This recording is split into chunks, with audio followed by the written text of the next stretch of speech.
Hello everyone, welcome back my channel. कैसे हैं आप सब लोग। तो गाइज़, आज मैं आज का जो टॉपिक भी मैं क्या कहूँ। मैंने अभी थोड़ी देर पहले अलका दी की वीडियो देखी थी। उन्होंने एक पहल करी है राजवीर जी को जस्टिस दिलाने के लिए, जिसमें वो बोल रही हैं कि वो कैसे कैसे नगर निगम गई, कैसे उन्होंने वहाँ से उनका डेथ सर्टिफिकेट निकलवाया और उसमें चीज़ें देखी। बहुत सी चीज़ें नील हैं उसमें, जैसे कि उसमें किस कारण उनकी डेथ हुई थी राजवीर जी की, उसमें कोई उसमें विवरण नहीं है।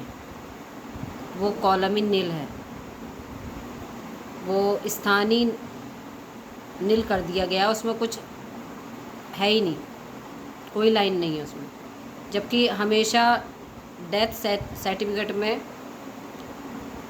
उसमें रीज़न लिखा होता है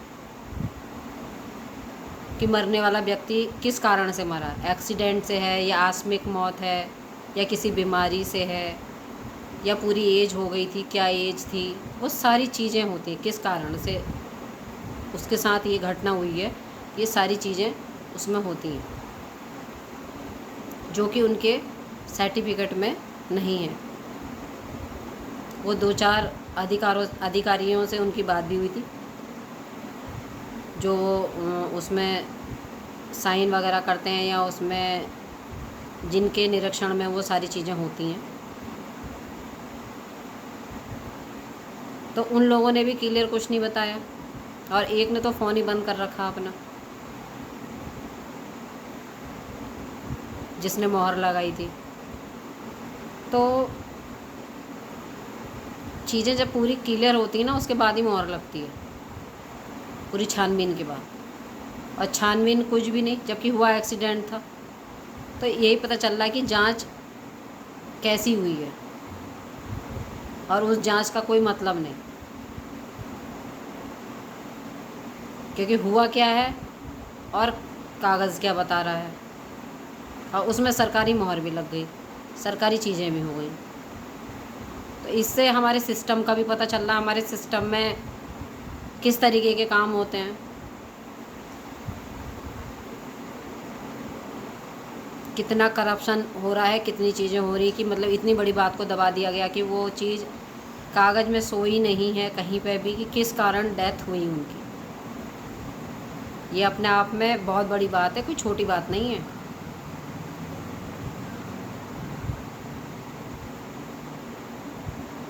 अब इसमें कई अधिकारी लिप्त होंगे जिन ये चीज़ें दबवाई गई हैं, क्योंकि ऐसे तो कोई चीज़ नहीं होता है, सब चीज़ क्लियर होती हैं, पूरी गवाही भी लगाई जाती है इसमें। जैसे जन्म प्रमाण पत्र में गवाही मांगते हैं, हॉस्पिटल की गवाही मांगते हैं, कहाँ हुई, कौन आसपास का पड़ोसी व्यक्ति कौन गया था साथ में, सारी चीज़ें होती हैं ना। ऐसी प्रक्रिया इसमें भी होती है।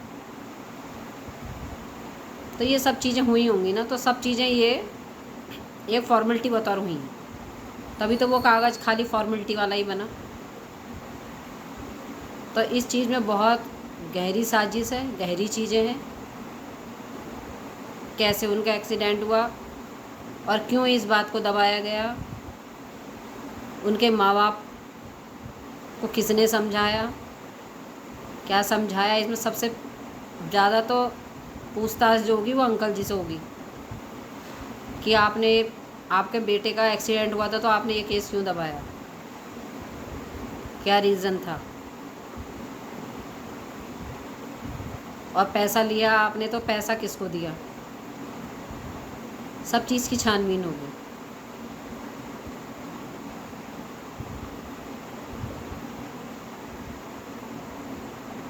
तो इन सब चीज़ों के लिए अलका दीदी को मैं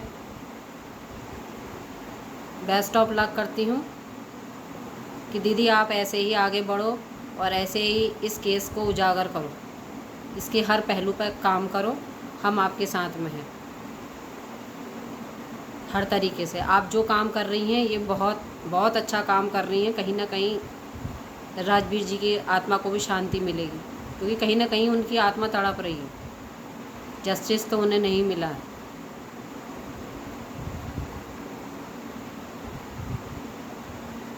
ये भगवान की नज़र में भी बहुत पुण्य का काम है जो जिस कार्य को आप कर रही हैं। और इन सब चीज़ों के लिए फिर से कह रही हूँ मैं, धन्यवाद आपका कि आपने इतना सोचा और आपने इतनी हिम्मत करी।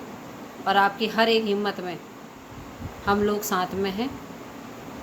जैसे आप बताएं आगे को, है ना, उस तरीके से भी तैयार हैं, क्योंकि एक से हिम्मत एक की बनती है।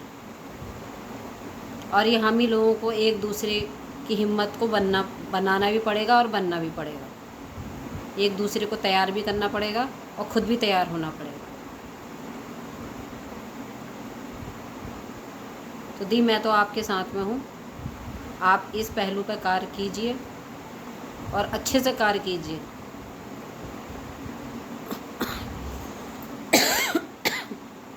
राजवीर जी को जस्टिस मिलना चाहिए।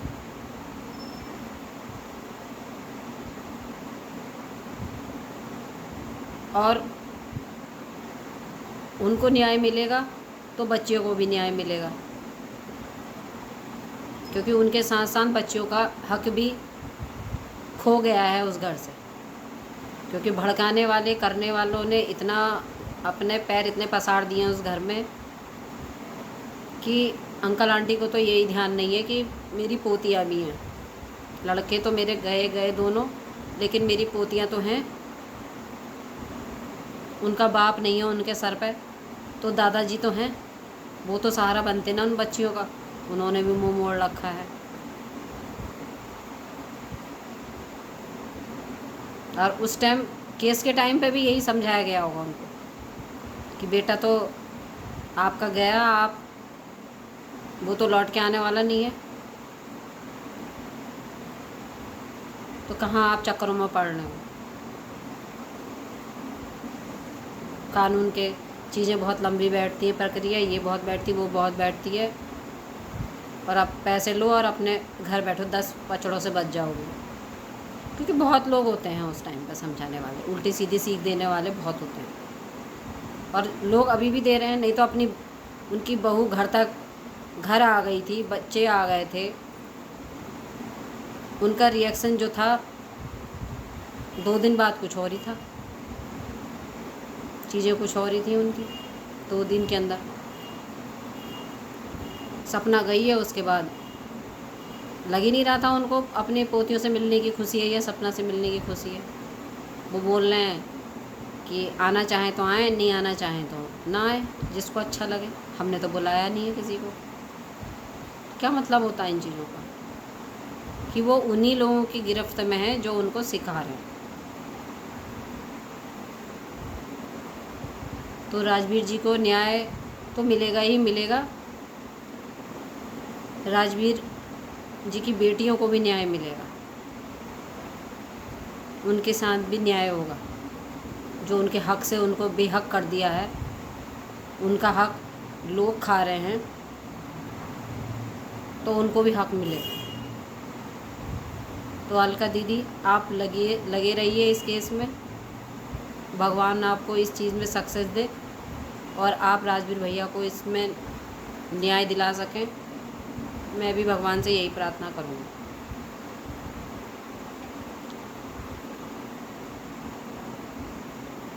धन्यवाद। इसी के साथ अपना वीडियो एंड करती हूँ।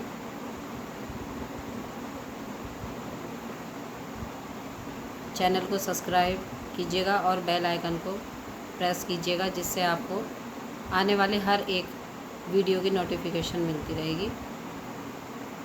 Thank you so much.